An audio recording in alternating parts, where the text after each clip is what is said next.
beneath the story, because that's where the good stuff lives. Welcome to Waxing Lyrical, conversations with people who know things and get things done. Here's Annette and one of her clever friends.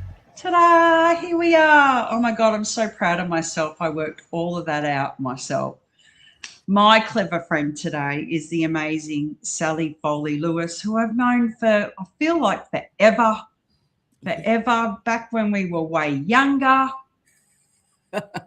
Way younger. We're just more mature now and learned and experienced. But what I really love about Sally is that she is an incredible speaker, but she goes into these big organizations and she just doesn't work at the top. She comes down to the middle, the middle managers, the people who are beavering away every day, and their big bosses getting the pats on the back going, mate, that was a great strategy. And the middle managers like going, yes, I bled over that for months to get it done.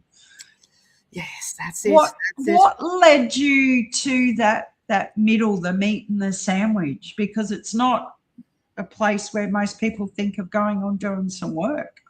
Yeah, for sure. And that's why, because they are the forgotten cohort. I remember having some really shocking middle managers, and I remember having some amazing middle managers that I reported to.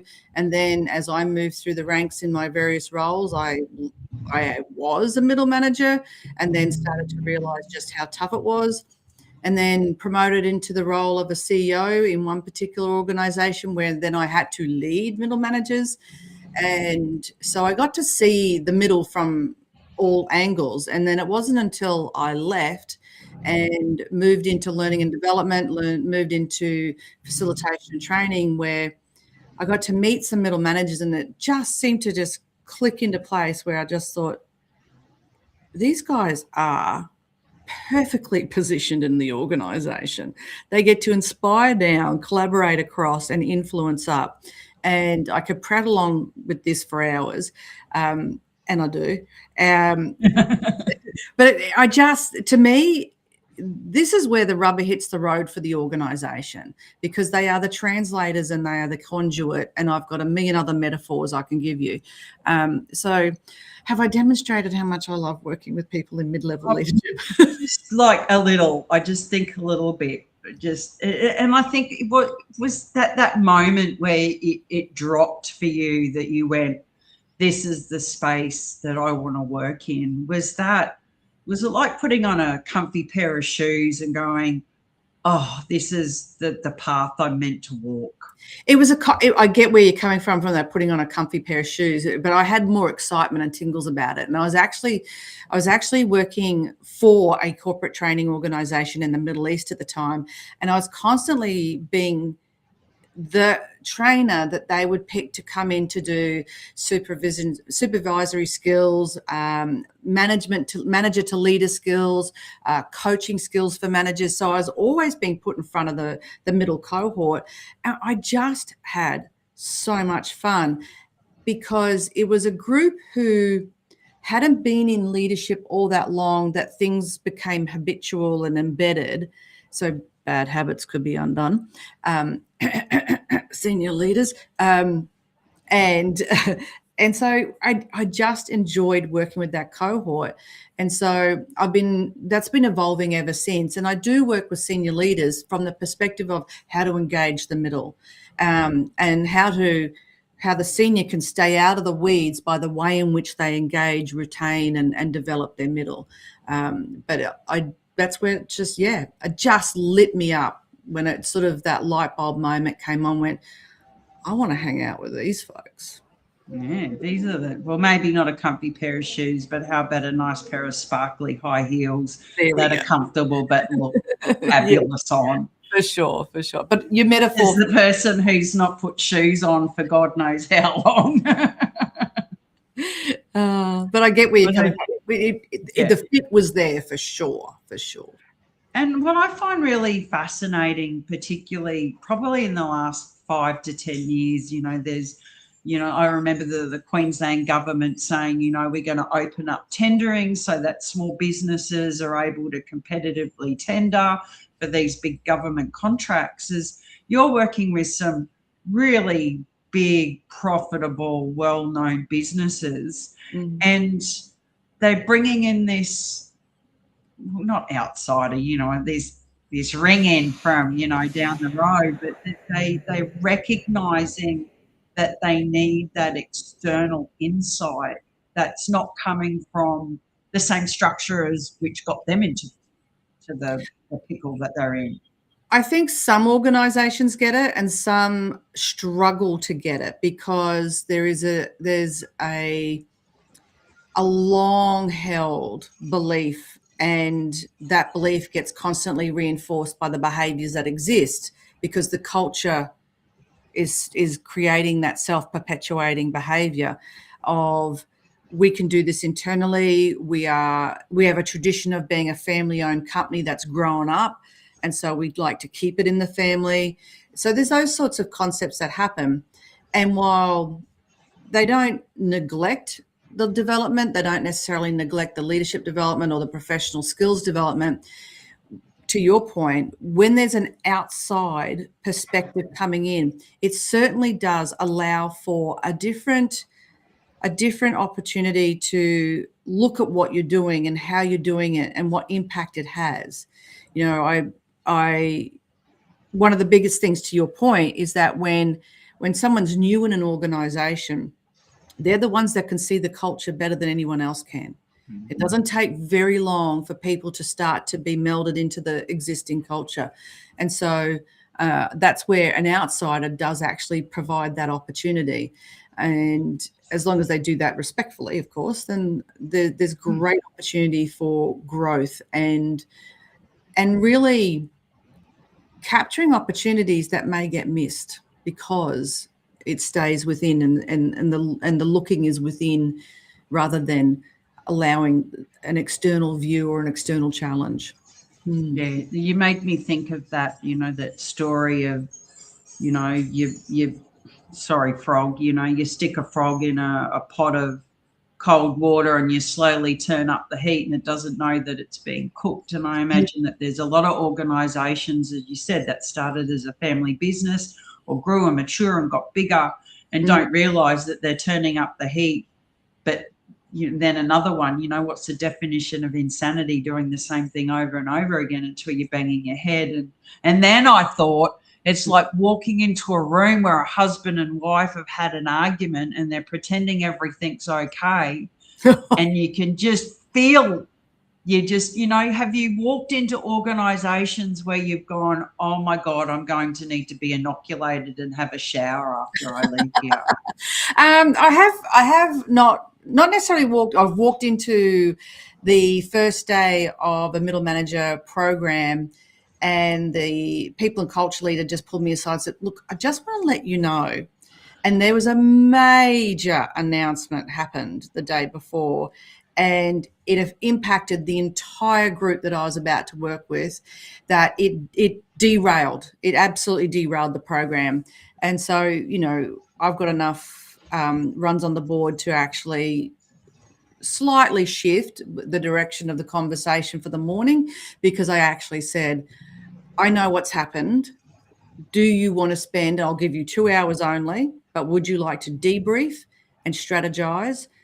And then we got to get back on the program. And they all went, oh, yes, please. And so I facilitated that discussion because, if it's not a facilitated discussion, it's basically a bun fight for everyone. Yeah. Another time. And gossiping then, isn't it? Yeah. Another time I've walked in to a particular program where it was leading change, leading self and others through change. And so again, for middle managers, and I've walked into the room, I've set it all up, and this was a rinse and repeat program for a major Australian company for cohorts all around Australia. And so I've gone into this particular group, and it was an afternoon program. And I sort of thought, okay, bring the energy because it is the afternoon. And if anyone's delivered a workshop on an afternoon, they know they're in the graveyard shift. And so come in all bounding with energy. And it took me about 3 seconds to go, something's happened. And so I set everything up. I said hello, I did the intro. And then I just took a big deep breath and slowed it right down. And I said, what's happened? And then someone said, Well, and they dropped a lot of F-bombs and a lot of swearing and just said, none of us know what the point of this workshop's for when we've all been given our pink slip. And I said, well, then I don't know what you're doing here either. However, I'm pretty quick on my feet. So I said, however, you're stuck with me for a couple of hours. You are my prisoners, so to speak. So how about this? Would you like to talk about LinkedIn and your profile and resume writing? And I'm saying this because I actually have got a qualification in career guidance and career development. So I do have a little bit up my sleeve on this. And I said, but don't tell the company we're doing this.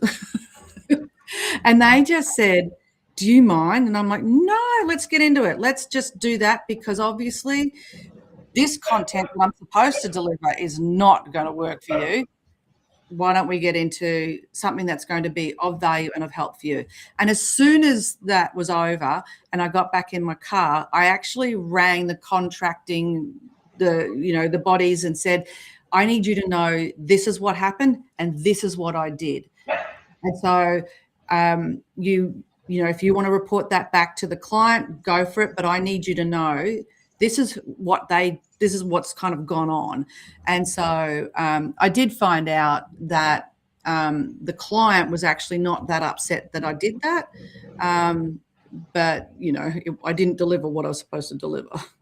No, but what you probably did was you probably mitigated the emotional backlash that can't, because quite like I've been in corporate environments where you've been handed your pink slip, it's all done quietly, and something's going on because the board members are gathering and the C-suite are gathering, and you're like going, the writing's on the wall for someone. Oh shit, that's me.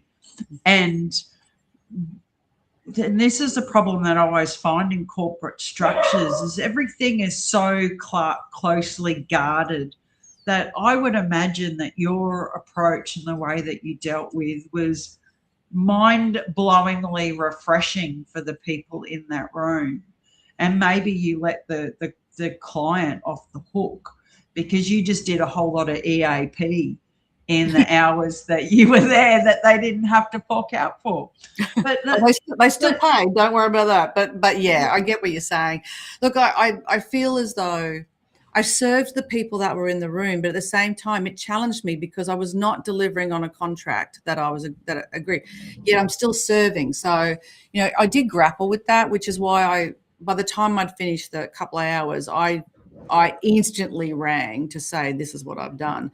And they were actually, the people who I was contracting with at the time were actually really quite happy that I did it, because they knew that I think what they saw it as these people leave and move into other organizations, they take that positivity with them that someone looked after them. So, And what a really great segue into what we were talking about before we went live. And you just missed, I said to Sally, maybe we should go live because this is a really good conversation.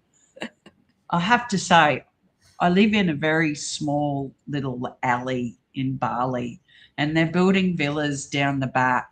And I'm pretty sure a massive size truck just went down the gang that probably just barely fit. So I kind of looked a bit distracted because I kept expecting it maybe to like come through my wall, because it was like, holy shit, what's going on out there?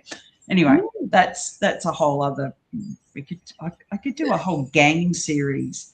But like when you're in the middle, and your CEOs and your CFOs and your COOs are off going to conferences and these wonderful junkets or whatever it is that they're doing, and you're beavering away, what impact does that have when there's very little recognition for what you're doing in the middle?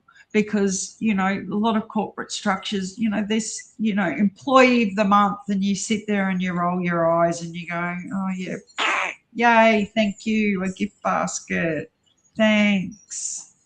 Look, I think it's the bigger the organisation, the harder it is to please all the people all the time, because we all know you can't do that. You really cannot. And any organization that puts in a genuine and authentic effort to acknowledge and recognize its people should be applauded for doing that, and making sure at every touch point in that program, it doesn't get lost in translation.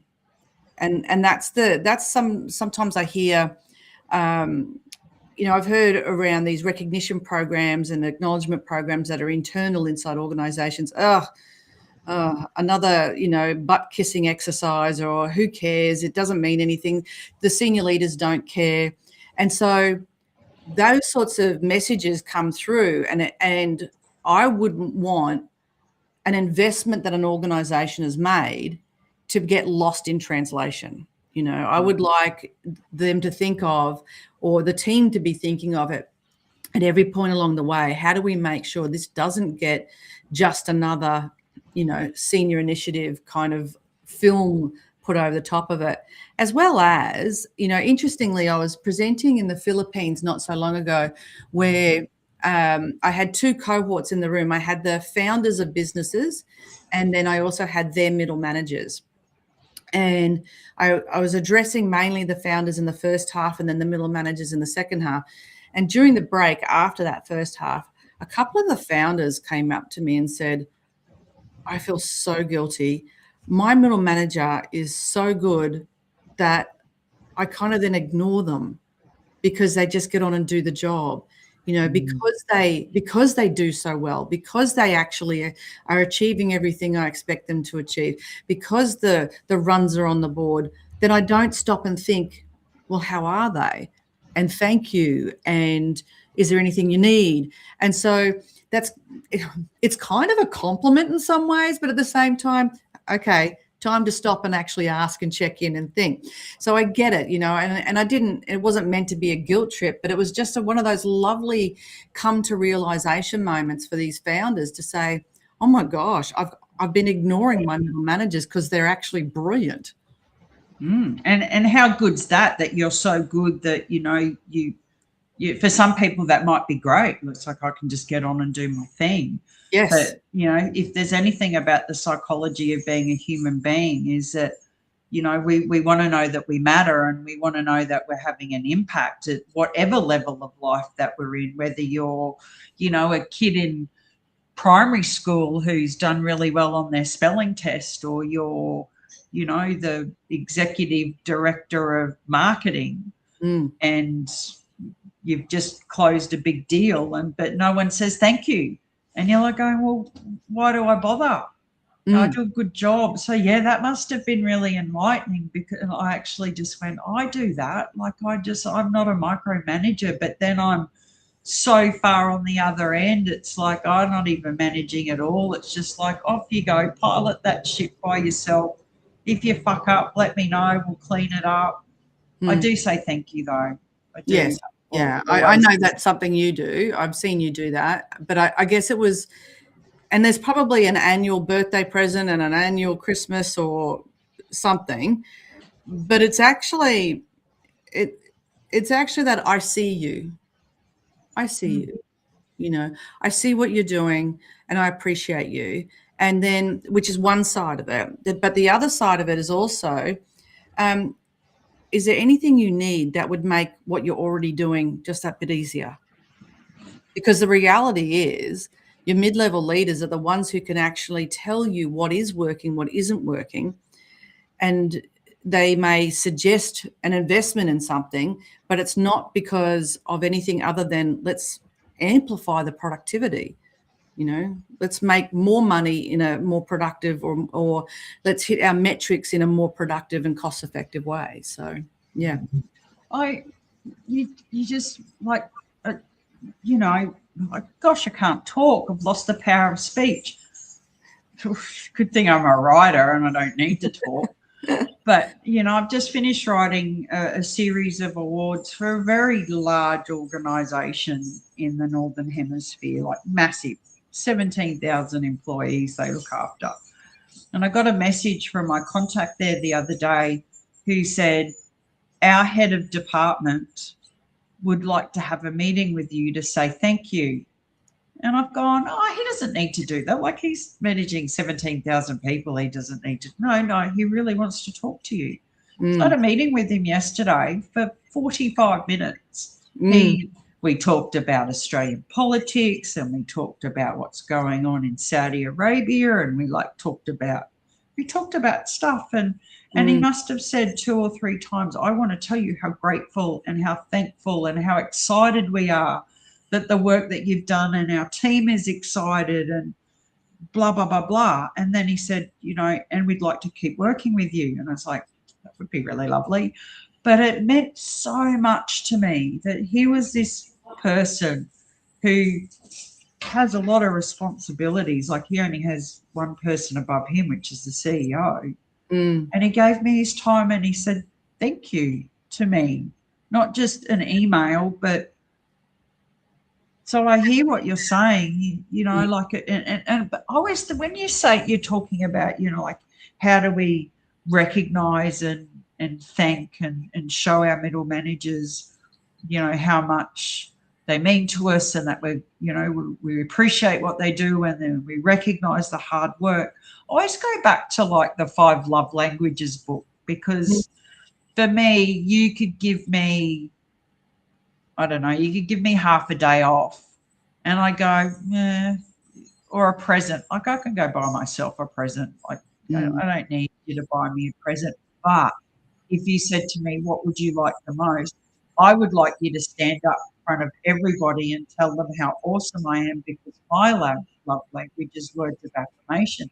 Almost they need a tick box and says, okay, well, maybe, trophies not what you want. Maybe what you want is this. Like, do they do that in these big organisations? Because that just seems genuine. Yeah. But you've just named the program, right?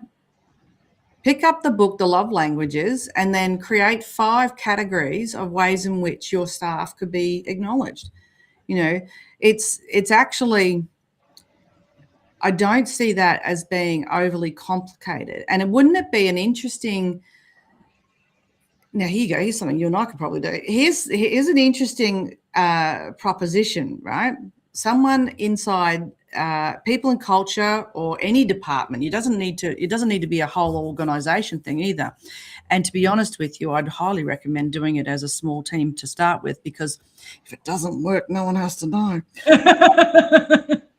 Right? Media release. But you get the 5 languages. You can do the assessment for free online.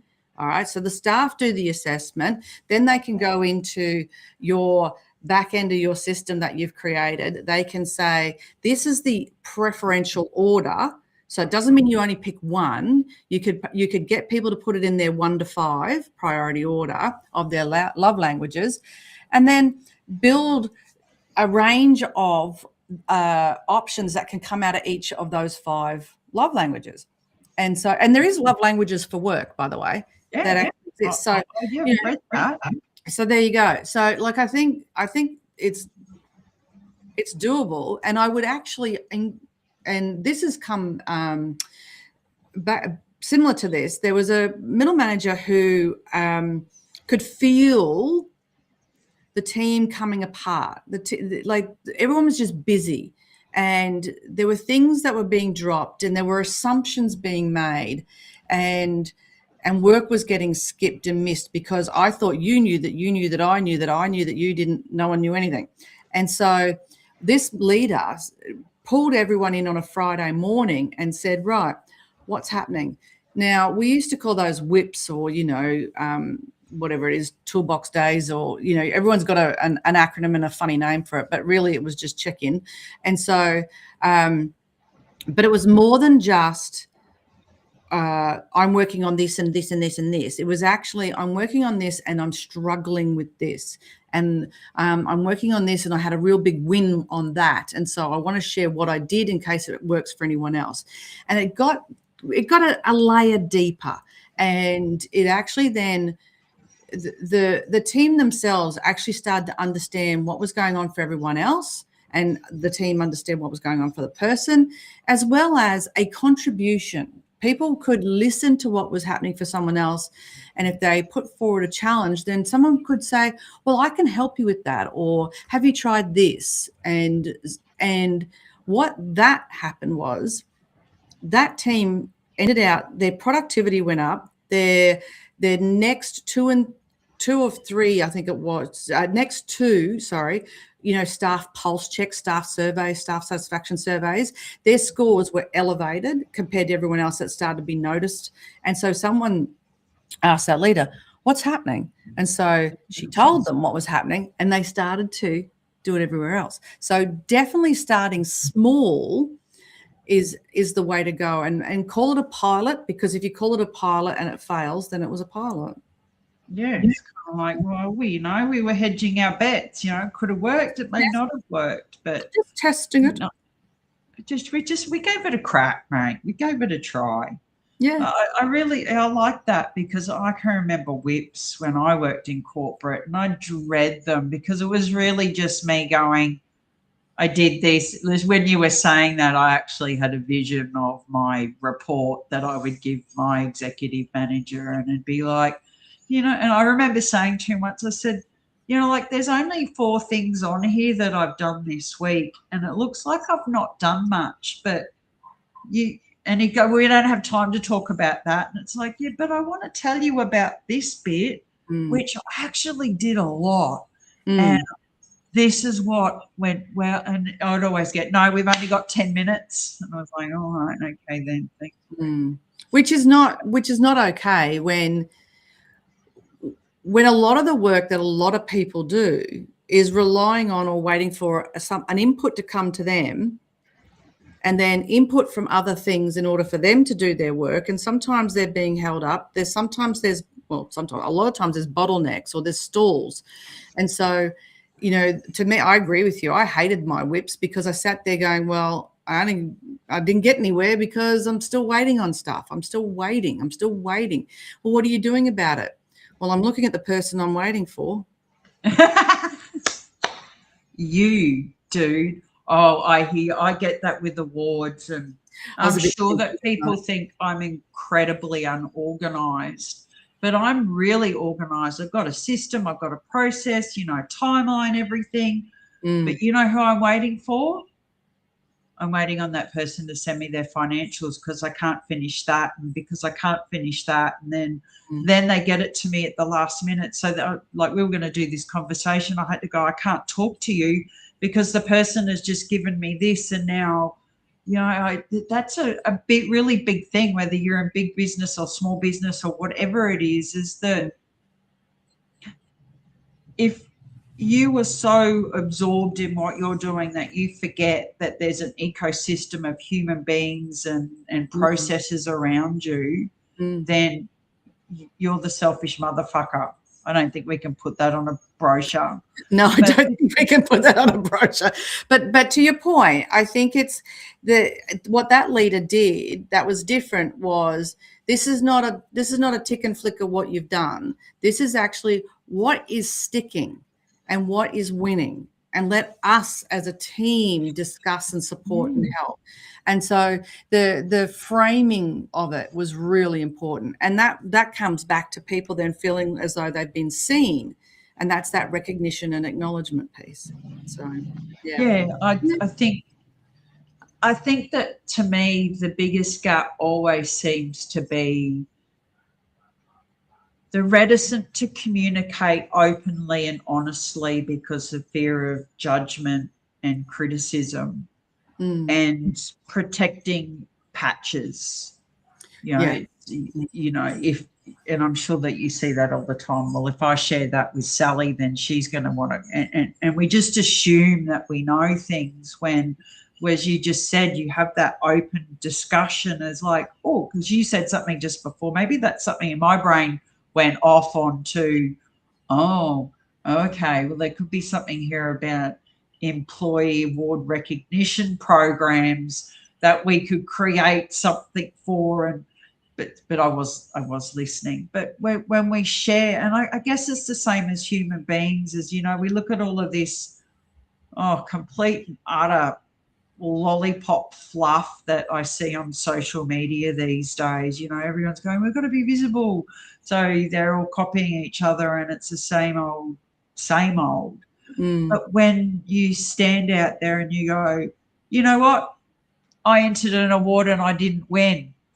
Who does that?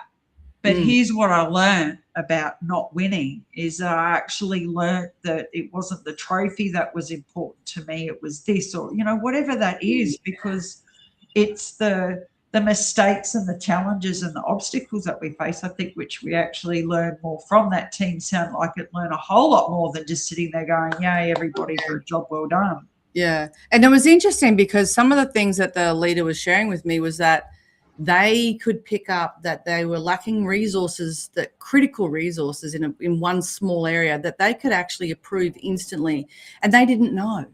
And so they could, that was an instant fix. And then there was another situation they were talking about where two people were needing the same particular kind of support. And there was a third person, there's multiple people in the team, but there was a third person who went, oh, I've done that a ton of times. Here, let me do it with you. So, but had they not spoken, how much longer, how much harder, how much more protracted would that drama have been had the leader not created that space and the safe space to actually do that? And to your point, about people holding their patches, I don't know about you, but I've noticed things like, and I had this conversation just recently, where it's almost the opposite, where I don't want to know your drama. I don't want to ask you anything because I don't want to know, because I don't have to take it on. And that's sort of a peer-to-peer thing sometimes, where in actual fact, if we pay attention to someone and we connect with another human being, that doesn't automatically mean I'm going to take on your drama. What it means is I'm just connecting with you. And maybe, just maybe, that little moment of humanity and that human connection might actually bring a bit of levity for someone that then helps them to amplify ever so slightly their productivity or their focus, So I think we overthink some of this stuff at times. I think that we make far too many assumptions. I mean, like I was saying to a friend the other day, I think I post about it on Facebook, because Facebook is my toilet wall. It's just, well, what is Annette thinking? I just go to Facebook and she'll tell you what she's thinking. And I had this moment where I saw something that kind of crippled my confidence a little bit and my self-worth. And I went, oh, what? Look, I haven't heard from anybody in ages, mind you, though I've not read. Oh, yeah, actually I have. I'm going to take that back. I have. But I haven't heard, nobody's checked in on me. And I could be dead on the toilet for all they know if they weren't checking Facebook. And it got me thinking about, we assume because you look like you're together, or, you're busy, or you're productive, or all of those things, like your founders went, you must be doing okay. But it's just that check-in, and you're right. Like, I've had people, I don't do drama. And it's like, well, there's actually no drama. It's just, I'm having a shitty day and I just need someone to listen to me whinge for 5 seconds, so I don't feel like, I'm talking to the dogs and they just look at me. That someone nods and goes, okay, yeah, I hear what you're saying. I understand. You're right to feel that way. Exactly. It's a human experience. Humans having a human experience. And it's also, and it may not even be that. It may even be, okay, what can we take off your table right now? Okay, I'm going to give you the space. You tell me what you need. And the person might be, look, I'm just not having a good time of it at the moment. I just need that grace and space. And so now that I know, let's do that. And that's it. It doesn't, to your point about making the assumptions. So, again, it's connecting and asking and being curious, and that acknowledgement that the human connection is the core and the key to people willing to give more and more because they feel valued and heard. And I don't think it matters how technologically advanced, unless we go through massive genetic changes as human beings into the future, is that our limbic brain is the same as what it was 200 years ago, 1,000 years ago, like that really hasn't changed, that innate need to feel accepted and safe and heard and, part of your community. And I don't know whether people are scared of expressing that now because of social media and I think so.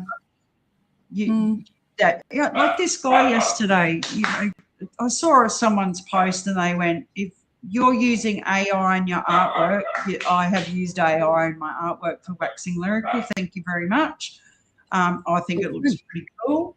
And he said, I showed my book and he said I had, 20,000 comments. And he said there were so many nasty, horrible ones. And even someone messaged him and told him he should take his own life over an AI image.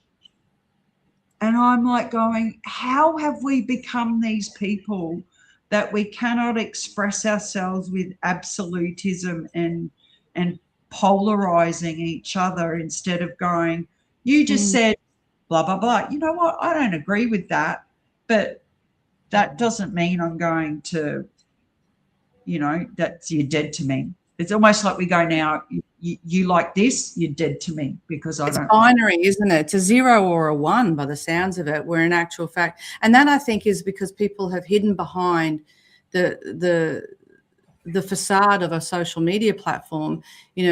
My question to many people is, if you were standing face to face, like belly to belly kind of thing, would you actually say that to that person? And I wonder, yes, there'll be some that absolutely would, and we can deal with those later. But then, but you wouldn't say it in a binary way, It's not not at all. You're the type of person. Very diplomatic. That's a different way of looking at it, and I really appreciate hearing the difference. It's not something I would do. I don't agree with it, but that's a really cool perspective. Cool, no harm, no foul. But that's where I think that that pseudo safety of a platform to hide behind, I think has de-skilled us in a lot of ways. I think we're absolutely got a lot of skills coming on board in one direction, but then we've got people who don't like making phone calls. Or full stops. There's people who don't like full stops. Like, what did the full stop ever do to anybody? My son said it's passive aggressive, Mum. I went, mate, it's punctuation. That's not passive aggressive. It's just a way that you know that something is finished. Well, I remember it as something where you're allowed to take a breath. Yeah, and that too. I just said to him, oh, mate, you've got too many rules, you young people. I can't keep up with all of these things that I'm allowed to say or not allowed to say. And I said, if someone shows up who is, kind and open-minded and, caring about the world and says something wrong, does that mean that we cut them down over that one thing? And it brings me back to what you're saying about that, that whip that was happening, is that I guess in those situations is what I hope that we find about people, which I think that we're leaning, is that when we pigeonhole people into, Sally does this, so there's no way that she could, in any stretch of the imagination, contribute to a discussion about how we implement AI into the organisation. However, they may not know that on the weekend, Sally is an absolute AI nerd, has been doing courses all over left and right, and is able to come in and give some insight because she listens to the webinars, but that's not her title. And I think that's another thing that, I can only go back to my corporate days, which was a long time ago now, but it was like, no, that's your job. I was like, yeah, but like I'm more than just this. That's right. Like there's shades and colours and patterns and, wibbly wobbly things that I can bring to the world that you don't even know about me. Yeah. And I think that lends itself for leaders to be thinking about, who is the whole person that is showing up in your team? What do they bring?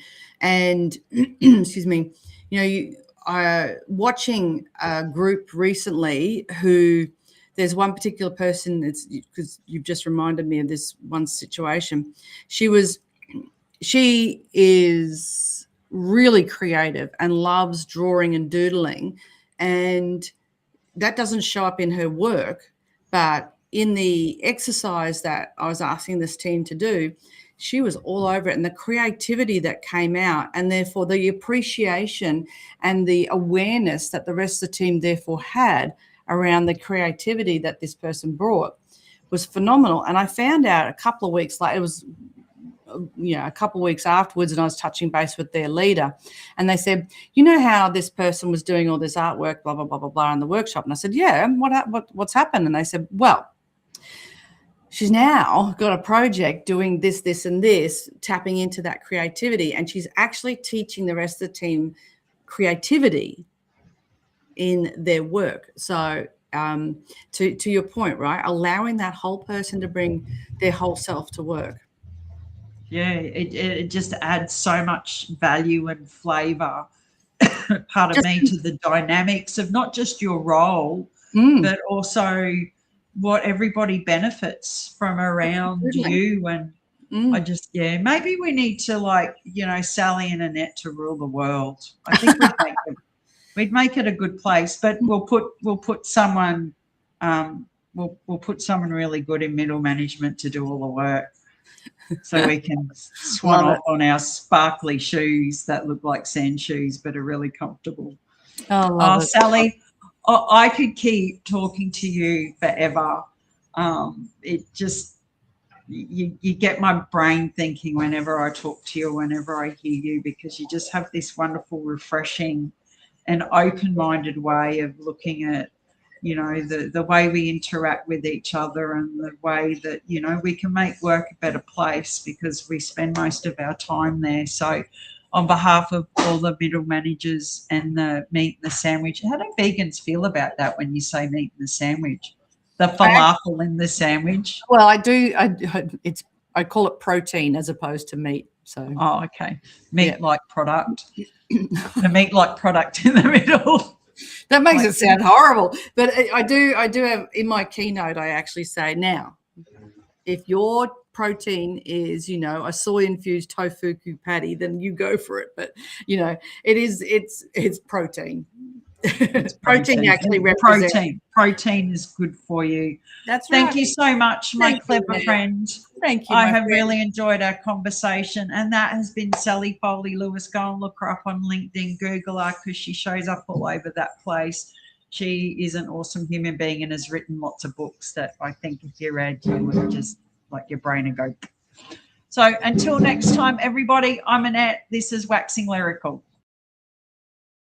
Thanks for spending this one with us. This has been Waxing Lyrical. Conversations with people who know things and get things done.